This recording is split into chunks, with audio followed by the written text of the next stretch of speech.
Hi friends, എൻ്റെ ഈ പുതിയ വീഡിയോയിലേക്ക് എല്ലാവർക്കും സ്വാഗതം.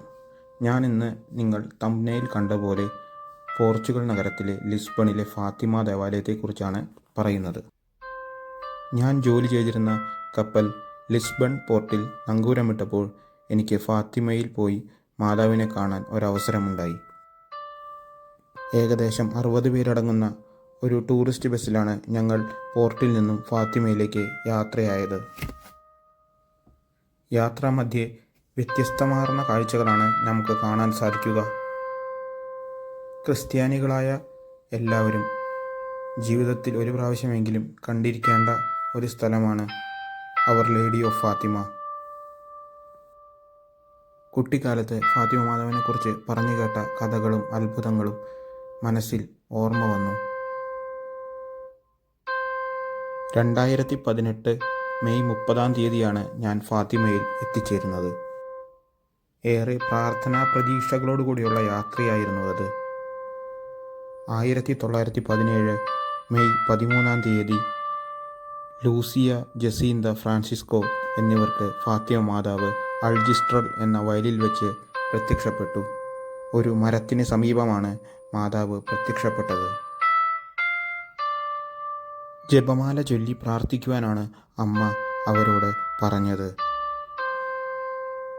1917 മെയ് 13 മുതൽ 1917 ഒക്ടോബർ 13 വരെ എല്ലാ മാസവും ഈ ദിവസം നിങ്ങൾ ഇവിടെ വന്ന് എന്നോട് പ്രാർത്ഥിക്കണം എന്ന് അവരോട് അമ്മ ആവശ്യപ്പെട്ടു.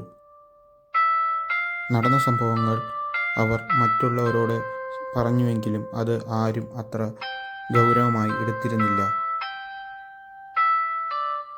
അവസാനം 1917 ഒക്ടോബർ 13 ഒരത്ഭുതം നടക്കുകയും അച്ഛന്മാരും ബിഷപ്പുമാരും പത്രമാധ്യമങ്ങളും ആൾക്കാരും ആ അത്ഭുതം നേരിൽ കാണാൻ കഴിയുകയും ചെയ്തു.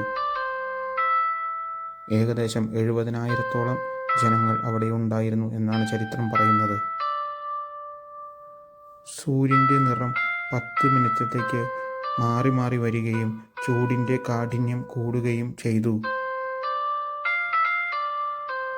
സൂര്യൻ്റെ കാഠിന്യം കൂടുന്നത് കൊണ്ട് ആളുകൾ എല്ലാവരും ചിതറി ഓടുകയാണ് ഉണ്ടായിരുന്നത്. അന്നത്തെ ആ അത്ഭുതത്തെ 1917 October 13 miracle of the sun in Fatima എന്നാണ് പറഞ്ഞത്. പിന്നീട് പത്രമാധ്യമങ്ങളും അച്ഛന്മാരും ബിഷപ്പുമാരും ഇതിനെക്കുറിച്ച് പഠിക്കുവാൻ തീരുമാനിച്ചു. പത്രമാധ്യമങ്ങളിൽ ഇതിനെക്കുറിച്ചുള്ള വാർത്തകളും ഫോട്ടോകളും കുറേ നാൾ നിറഞ്ഞു നിന്നു. ഈ സംഭവത്തിന് ശേഷം ഫ്രാൻസിസ്കോയും ജസീന്തയും ലൂസിയയും മാതാവിൻ്റെ കരുണയ്ക്കായി സ്ഥിരം കൊന്ത ചൊല്ലി പ്രാർത്ഥിച്ചുകൊണ്ടേയിരുന്നു. നാളുകൾക്ക് ശേഷം 1918 യൂറോപ്പിൽ സ്പാനിഷ് ഫ്ലൂ എന്നൊരു പകർച്ചവ്യാധി പടർന്നു പിടിക്കുകയും 1919 ഫ്രാൻസിസ്കോ മരിക്കുകയും ചെയ്തു.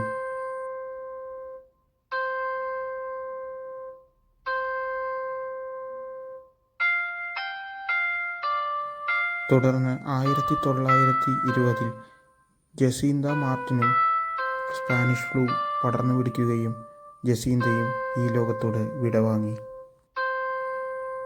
2017 മെയ് 13 പോർച്ചുഗലിലെ അവർ ലേഡി ഓഫ് ഫാത്തിമയിൽ വെച്ച് ഫ്രാൻസിസ് മാർപ്പാപ്പ അവരെ വിശുദ്ധരായി പ്രഖ്യാപിച്ചു.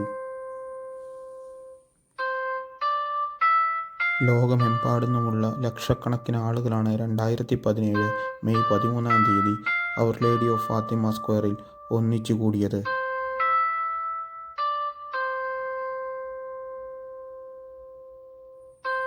ൽ 97 വയസ്സിലാണ് ലൂസിയ മരണമടയുന്നത്.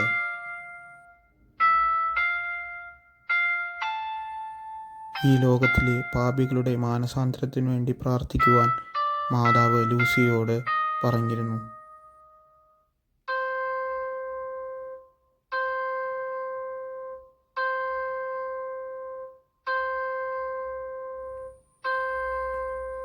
ഇതാണ് അവർ ലേഡി ഓഫ് ഫാത്തിമയെക്കുറിച്ചുള്ള ചരിത്രം രേഖപ്പെടുത്തിയിരിക്കുന്നത്.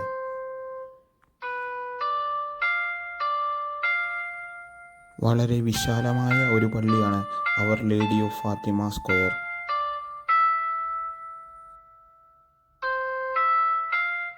ലോകത്തിൽ മാതാവ് പ്രത്യക്ഷപ്പെട്ട പ്രസിദ്ധിയാർജിച്ച ഒരു ബസിലിക്കയായതുകൊണ്ട് ലക്ഷക്കണക്കിന് ആളുകളാണ് ഇവിടെ പ്രാർത്ഥനയ്ക്കായി എത്തുന്നത്.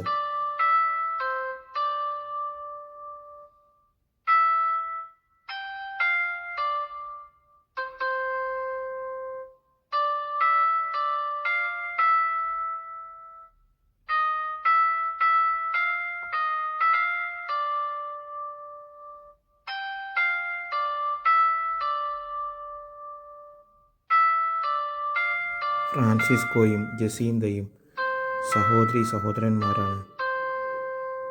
അവരുടെ കല്ലറകളാണ് ഇപ്പോൾ നിങ്ങൾ കാണുന്നത്.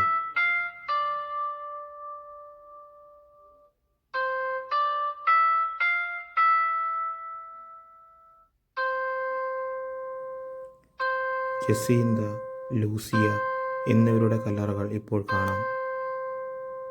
അനേകായിരങ്ങളാണ് ഇവിടെ പ്രാർത്ഥിക്കാനായി ദിനംപ്രതി വരുന്നത്.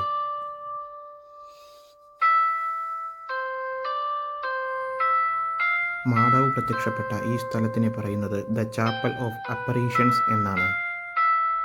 1917 മെയ് 13 ജസീന്ത, ഫ്രാൻസിസ്കോ, ലൂസിയ എന്നിവർക്ക് മാതാവ് പ്രത്യക്ഷപ്പെടുന്നത്. പ്രത്യക്ഷപ്പെട്ട സമയത്ത് അവിടെ ഒരു ചെറിയ ചെടിയുണ്ടായിരുന്നു.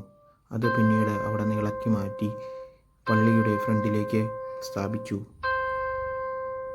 സിസ്റ്റർ ലൂസിയയുടെ ഭാവനയിൽ പ്രത്യക്ഷപ്പെട്ട മാതാവിൻ്റെ രൂപസാദൃശ്യത്തോട് അടുപ്പിച്ചാണ് ഈ രൂപം നിർമ്മിച്ചിരിക്കുന്നത്.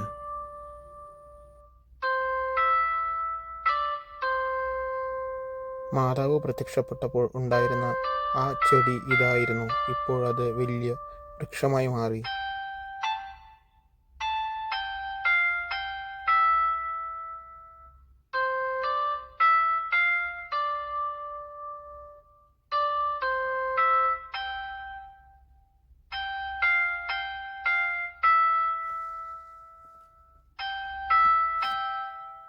ഒരു കൗതുകത്തോടെ ഞാനും അതിൽ നിന്ന് കുറച്ച് ഇലകളും ശിഖിരങ്ങളും ശേഖരിച്ചു.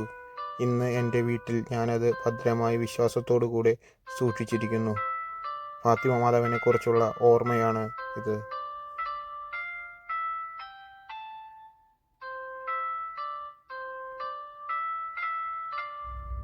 അവിടെ നിന്ന് ഞാൻ പിന്നീട് ബസിലിക്ക ഓഫ് ഹോളി ട്രിനിറ്റി എന്ന ദേവാലയത്തിലേക്ക് പോയി.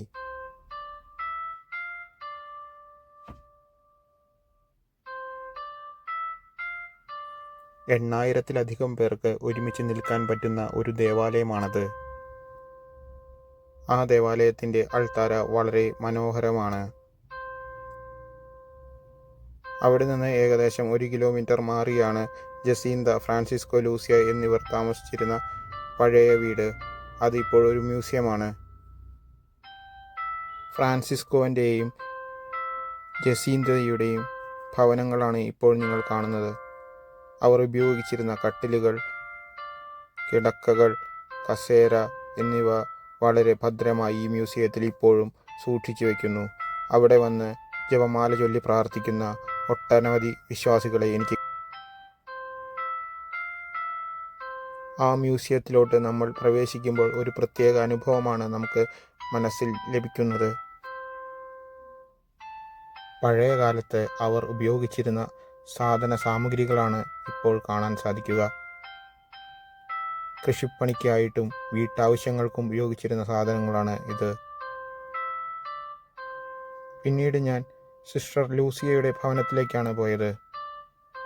ചെറിയ ചെറിയ വഴികളാണ്. വളരെ മനോഹരമായാണ് ഭവനം നിർമ്മിച്ചിരിക്കുന്നത്. അവർ അന്ന് ഉപയോഗിച്ചിരുന്ന പാത്രങ്ങളും മേശകളും ബെഞ്ചുകളും മറ്റ് ആയുധങ്ങളും നിങ്ങൾക്ക് കാണാം.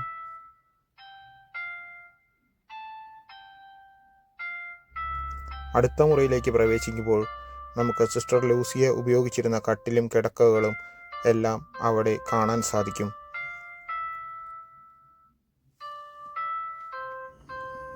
പണ്ടത്തെ കാലത്ത് അവർ ഉപയോഗിച്ചിരുന്ന കൈത്തറി നമുക്കവിടെ കാണാൻ സാധിക്കും. വളരെ ഭംഗിയായി അത് സൂക്ഷിച്ചു പോരുന്നു. വീട്ടിൽ നിന്ന് പുറത്തിറങ്ങിയാൽ നമുക്ക് കാണാൻ സാധിക്കുക ചെമ്മരിയാടുകളെ വളർത്തുന്ന ഒരിടമാണ്. ഇവരുടെ ഓർമ്മയ്ക്കായിട്ടാണ് ഇങ്ങനെ തന്നെ ഇത് നിലനിർത്തിക്കൊണ്ടുപോകുന്നത്. ആ കാഴ്ചകൾ കഴിഞ്ഞ് ഞാൻ ദേവാലയത്തിലോട്ട് തിരിച്ചു. വഴിയുടെ ഇരുവശത്തും വയലുകളാണ് ഇപ്പോഴും.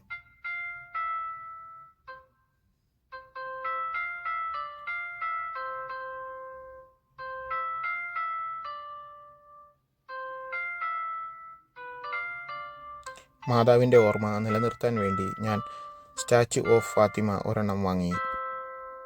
കാലാവസ്ഥയനുസരിച്ച് 4 നിറം മാറുന്നവയാണവ. 7 വർഷങ്ങൾക്കപ്പുറവും വളരെ വിശ്വാസത്തോടു കൂടി ഞാൻ വീട്ടിൽ അത് സൂക്ഷിച്ചിരിക്കുന്നു. ഏകദേശം 5 മണിയോടുകൂടി ഞങ്ങൾ ദേവാലയത്തിൽ നിന്ന് തിരിച്ച് കപ്പലിലോട്ട് യാത്രയായി.